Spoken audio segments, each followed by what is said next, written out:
Oh, we are so back, and some things never change. I could go on paternity leave for however long. Michael Bidwell will still be the most incompetent owner in the NFL. What about Kyler Murray? Could he actually get outright released? I'm not buying into that narrative. Let's talk about that and much more in this edition of The Ben Garcia Show. The Ben Garcia Show. Yeah. Woo. Best show in the land. Yup. Listen. Come and get your information from Ben Garcia. Get the latest on your quarterback, running backs, and receivers. Tune in, so any other show you don't need them. Any news that he giving out, please just believe him. Giving out the latest prediction and top-notch analysis. Wanna hear the truth, better have thick skin like calluses. The latest move that your team just made can be damaging. The dudes ain't speaking no facts, they just be rambling. Lights, camera, action, turn on the show, go get the cameraman. Yeah. Lights, camera, action, turn on the show, go get the cameraman. The Ben Garcia Show. What is up, and welcome back into a returning edition of the Ben Garcia Show. Call me Michael Jordan, wearing number 45 after retiring to go play some baseball. Maybe not the same aspect. I retired to go be a dad for a week, which was awesome. Before we get into that, hit that like, hit that share, hit that subscribe button. I am so ecstatic to be back on the microphone after going through what is now a new chapter of my life, that is fatherhood. You guys have put up with the fact that on social medias, which has been mostly business, I fell into the trap of turning it into my personal profile, and just obviously for the week, and posted pictures of my daughter. Obviously nothing of my wife, because I don't want any of you crazy people harassing her, but it was crazy. So if for those of you that don't know, last week there was no show on Wednesday. My wife had went into labor at 1 a.m. on Wednesday, and then we had our baby on Thursday at 2 a.m. Yes, 26 hours of labor. So I wanted to bring Olivia on the show. I brought her on my first Locked On Suns show that I did the other day. You can go check that out, Locked On Phoenix Suns. But it didn't happen today. She's just like her father. She's a menace. She is an absolute menace. She has got hard-hitting opinions, and she is going to let you know about them. And she couldn't make the show today. But at some point, she will make her debut on the Ben Garcia Show. But until then, thank you so much for the well wishes. I apologize for taking that week off.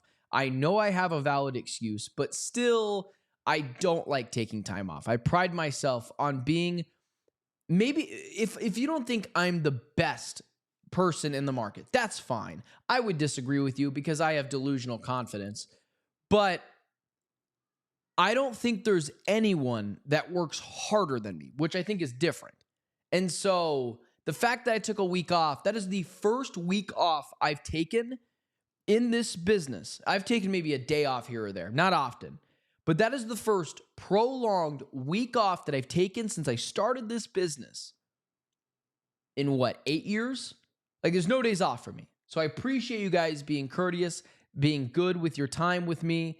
But now, the child is here. Mothers are badass. My wife went through 26 hours of labor. It was insane. It was traumatizing for her, secondhand traumatizing for me. But I am thrilled to be here. Thankful to be a father. My daughter, Olivia Lynn Garcia, is doing great. She's just a bit of a menace to society and keeps mom and dad up all night. I was up till 2 last night consoling her. Wanted to give mom a little bit of a break. But now that we are back, let's talk some all things Cardinals. That's my brief overview of me. I'm back. No more personal stuff. We'll get straight to the gritty content. So I literally have a list of things that I missed when I was out. And I've got it all in front of me. I had to take diligent notes of this because I've never taken this much time off. And I wanted to get quick hitters on a little bit of everything. Now, I'm not going to hit everything today. I'll go through it again on Monday. We'll have more things on Monday. But here's what I'll say. We have all had a boss, right? And for my guy Brian in the chat, thank you. I appreciate you being here, man. It is great being a dad so far, although a bit tiring. Let's turn the page over to Michael Bidwill, because he said something yesterday that was so stupid I had to actually find the video to make sure that's what he said. And we've all had a boss in any space of work.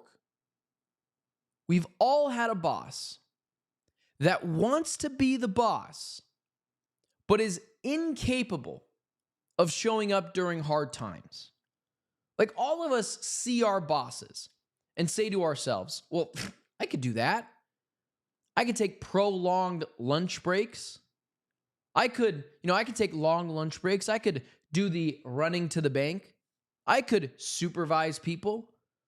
That's not what bosses are paid to do. The reason why the bosses make the most money is to usually settle conflict, deal with hard times. And so you might think to yourself, oh, well, yeah, I could be a boss. That's easy. I'll just supervise. I'll take my long lunch breaks. I'll meet with clients. That's the easy part. Can you deal with the hard times? Where are you when you have to tell everyone, sorry guys, no Christmas bonuses this year? Where are you when you have to lay off someone? Where are you when you have to fire someone? We've all had this boss. I had one. I won't name him by name, but at my previous employer, they were there to yell at me. But in hard times, where were they? Not even, wasn't even man enough to lay me off. So, when you talk about bosses, their job isn't necessarily the easy stuff. It's the where are you during hard times? Where is your leadership? Where are you when the troops have to be told, no Christmas bonuses, guys, this year? Where are you when you have to address the office because there's layoffs? That's what the boss is paid to do. This is where Michael Bidwell and a good boss differs. Michael Bidwell is everywhere to be seen when things are going well, or when there's something fun to talk about. He was there during the Cardinals' release of new uniforms. I remember that. He was there to open up the press conference for Mike LaFleur. He was there yesterday at the Cardinals' groundbreaking training facility construction site. Where was he when the team was going 3-14? Where was he during this disastrous coaching search? Nowhere to be found. And so yesterday, when Teo Mackey, I believe it was Teo Mackey of the AZ Central, looked at Michael Bidwell and said, why don't you hire a team president? And he said, with a smirk and a bit of, conceitedness to it, almost his response to asking why the Cardinals won't hire a team president was almost to the, how dare you ask that question to me? He was almost offended that you would ask that question. And he said, I'm the team president. Do you know what the team president does? Do you know what a leader does? Not duck out on the season when the team's going 3-14. Not bow out during a atrocious head coaching search. Not bow out during an embarrassing coaching search. Where was Michael Bidwell during Mike LaFleur's opening press conference when you could pepper him with questions like, hey, do you know what your perception is around the league? Hey, why did this take so long? Why did you meet with Clint Kubiak? Why were you playing with your food? Someone should let Michael Bidwell know when he has a smirk on his face asking why they're, even embarrassed why you would ask the question that if he's the team president or not. Someone should tell him, oh yeah, hey Mike, don't know if you know this, you're a terrible team president. You're horrible, atrocious. One Super Bowl appearance in like 20 years. One conference championship in 20 years.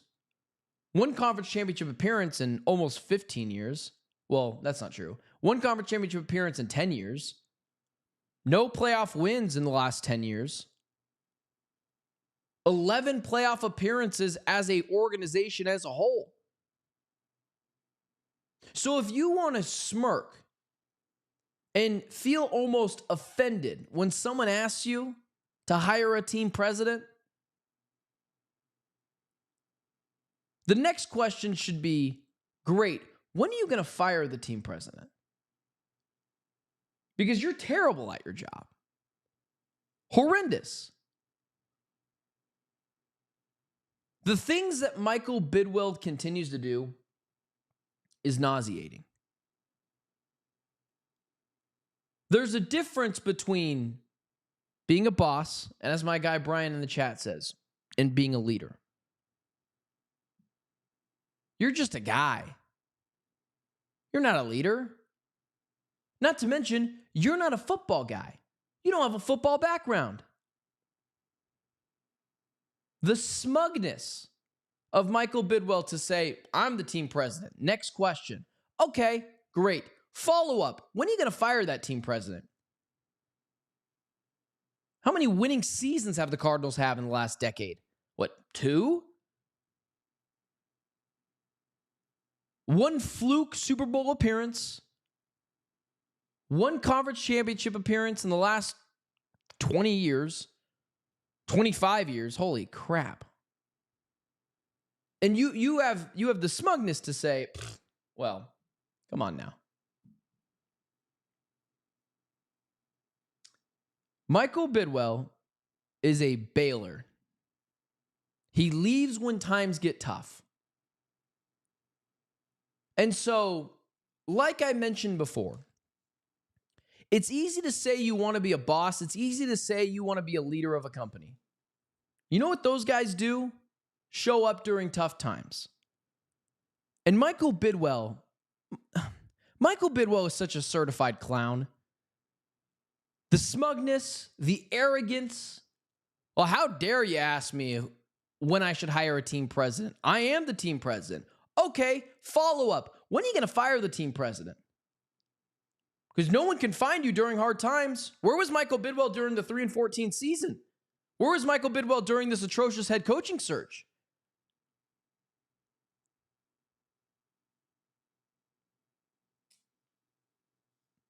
This week, the initial lineup, 0 Cardinals intel at all.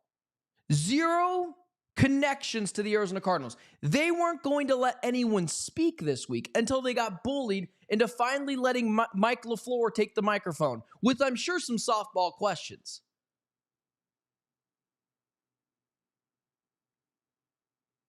Michael Bidwell he's never been a leader. He won't be a leader.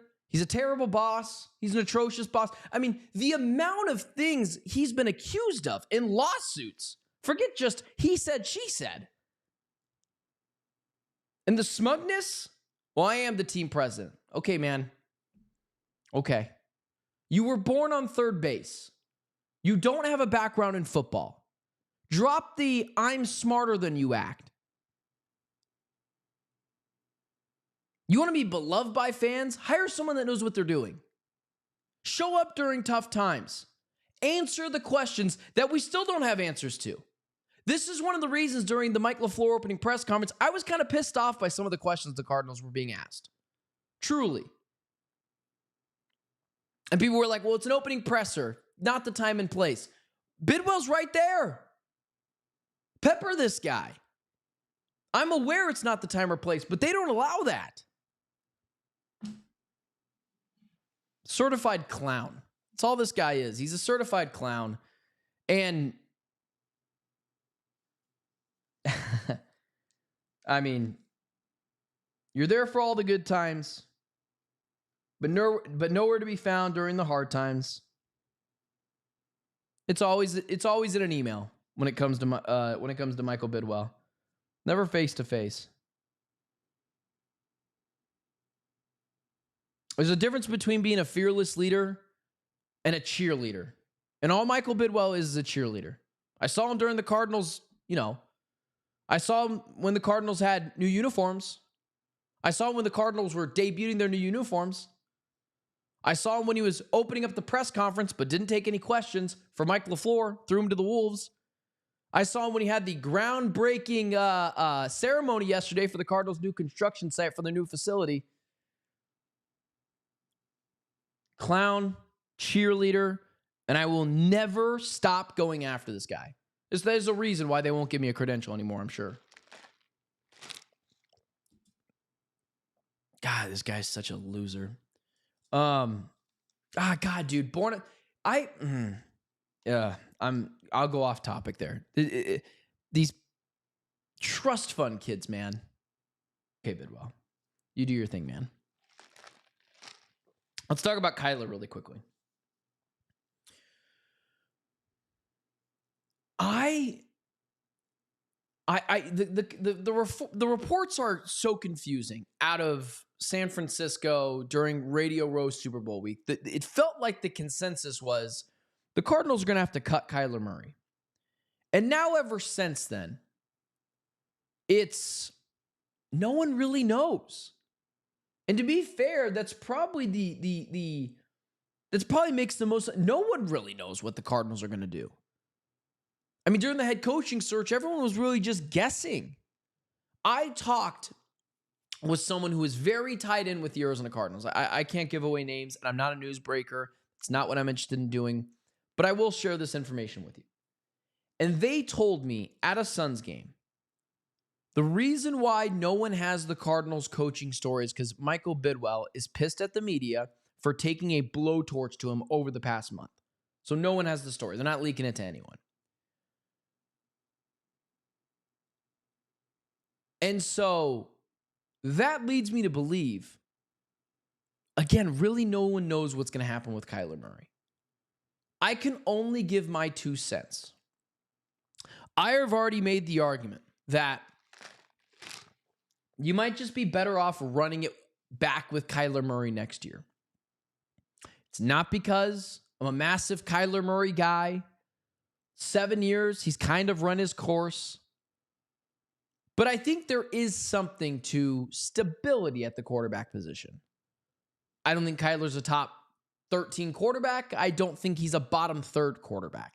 He's somewhere in that middle tier. Not great, not terrible, has moments of awesomeness, has moments of what the hell were you doing? But there's something to stability for Mike LaFleur coming in his rookie season as a head coach and giving him something to work with. I'm not interested in the Ty Simpson route in any round. I guess I shouldn't say that. You get Ty Simpson in day 3, I won't be upset by it. But I'm not taking him in the first 3 rounds. I'm not interested in, a lot of the, I'd rather have Kyler Murray than Aaron Rodgers, even if I made the Aaron Rodgers talk. Do I want to give Malik Willis $30 million a year? Not really. If it's a lower number, then maybe. So for all the reasons that I want Kyler Murray here, it's more of there's just not a lot better out there. And I've already got him here. And I don't got to give a pick, and I don't got to spend any more money. So I've already made that argument. Either one or 2 things is true. I'm going to be right on one of these 2 things.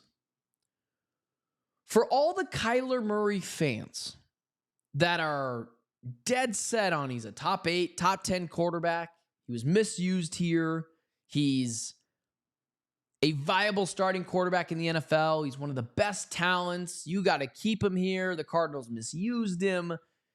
Look at what the rest of the NFL is potentially saying. They're saying, we like you, we'll bring you in, but you're massively overpaid. That's the first avenue. And then all the Kyler Murray fanboys have to say, well, that's not great that the whole NFL passed on trading a day 3 pick for him. Probably not great for the Kyler Murray propaganda. And I'm going to be honest with you. I don't think Kyler Murray is just going to go succeed somewhere else. Part of that has to do with the fact he's 5'9", guys. Those guys just don't succeed in the NFL level. And then there's the other part. I can't buy into this idea. I really can't buy into this idea that Kyler Murray is going to get outright released, is going to get outright cut. I can't buy into it. I won't buy into it. And the reasoning for that is Kyler Murray is still a serviceable quarterback in the NFL. I mean, this is a guy who has won Rookie of the Year before, has been to a couple of Pro Bowls. He's a top 16 quarterback in the NFL. And when I look at teams like the Steelers and the Falcons and the Vikings, yeah, is there some issues with the cap? Sure. But you're telling me you don't want to give up a day 3 pick, maybe a day 2 pick? You don't want to give up a 3rd, a 4th round pick to ensure that you've got your plan at quarterback next year? In a league that is desperate for quarterbacks, you're telling me you're going to be willing to fight for him on the open market, contract negotiations, what does it look like? Maybe he still gets, the same roughly around Malik Willis. Might as well just pay him now what he's going to get. Give up a day 3 pick and not have to worry about it. I can't subscribe to this notion. I'm not a big Kyler Murray guy. People know that. I used to be. I moved on from it. I thought I was right. Turns out I was wrong. It's an okay thing to be a part of. What I will say is, in a league desperate for quarterback play, and you're telling me there's a former Rookie of the Year and 2-time Pro Bowler at age 28, 29 years old on the market, and you're not willing to give up a 3rd round pick for him? I mean, I live in a league where Carson Wentz went for a 1st round pick. It just doesn't feel plausible to me. And if the Cardinals outright cut Kyler Murray, that would be such a failure on Monty Ossenfort's part. A massive failure on Monty Ossenfort's part. Part of being a GM is leverage, is pinning guys against each other. And you are potentially about to outright cut him? Like, I just don't buy it. Just run it back with him. And so, I can't buy it, guys. I can't buy it, and I won't subscribe to that notion. And I know there's people I really like, guys in this community who are saying he's going to get cut. I'll be willing to be, how about this? I'll be willing to be wrong. But I don't think he gets cut. I think he gets traded. I cannot buy into a league desperate for quarterback play that everyone's just going to say, we're good. We'll just bid with everyone else on his services. Kevin O'Connell, who seems to be on the hot seat. I know people in Minnesota. He's on the hot seat. Falcons, Michael Penix, Kirk Cousins didn't work. The Steelers, Mike McCarthy's probably going to want to find that quarterback. I don't know. I can't buy into it. I won't buy into it. Here's the last thing I'll talk about, because I have a very important phone call at 8:30 a.m., so I have a hard out then.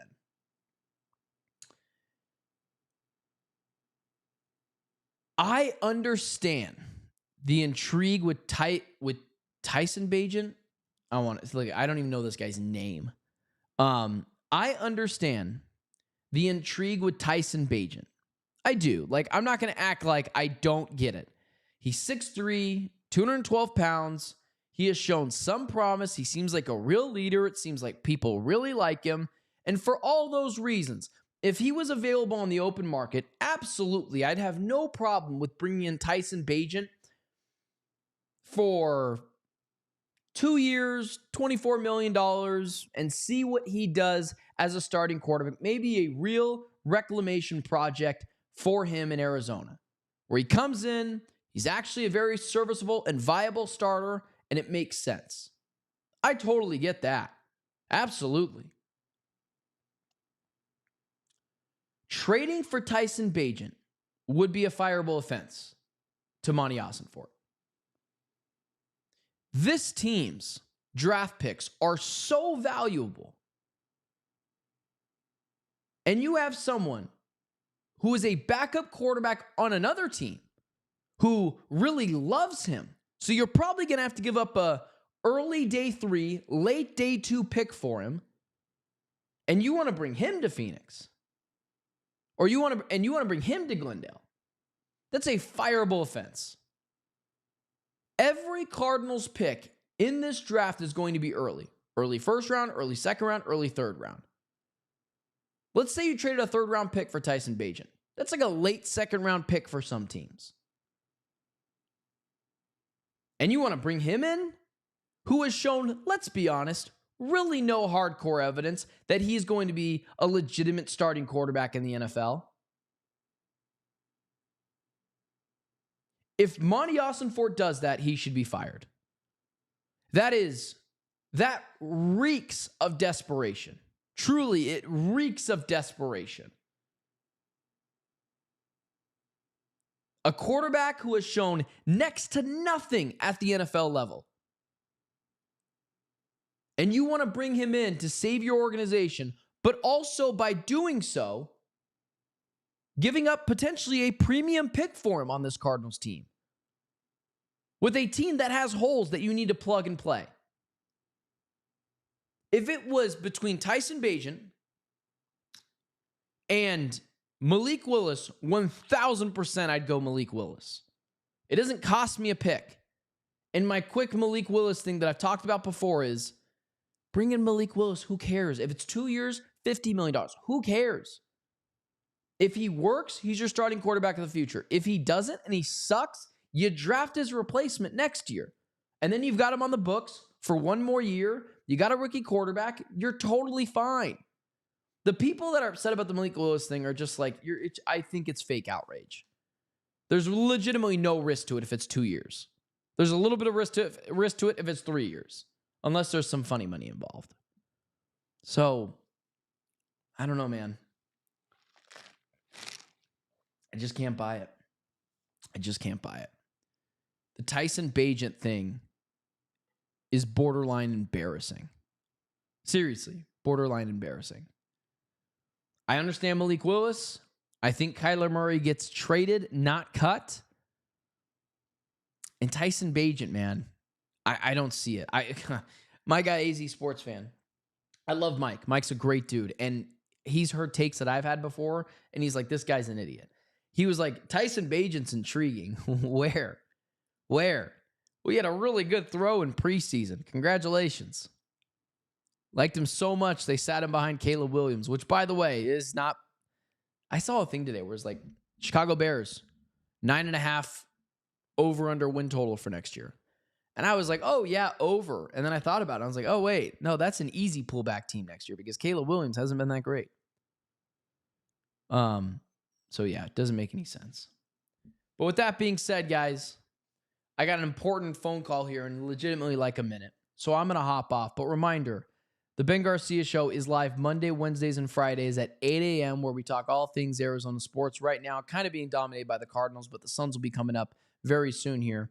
Do me a favor, hit that like, hit that share, hit that subscribe button. Follow me on all social media platforms at Ben Garcia Show. Appreciate you guys being here as well. AZ Sports Fan, Tool Mike, Bidwell money on that take. Took Mike, I'm assuming that means they took Michael Bidwill money on that take. Listen, Brian, there's been takes I've had before where people were like, you're in Michael Bidwell's pocket. I'm like, look at me. I'm way too poor to be in Michael Bidwell's pocket. If I have a bad take in support of the Cardinals, it's just because I'm an idiot. There's nothing else more than that. But with that being said, guys, hit that like, share, subscribe button. Follow me on all social media platforms at Ben Garcia Show. And reminder, we are live Monday, Wednesday, and Friday at 8 a.m. Thanks for being here. See you guys on Monday at 8 a.m.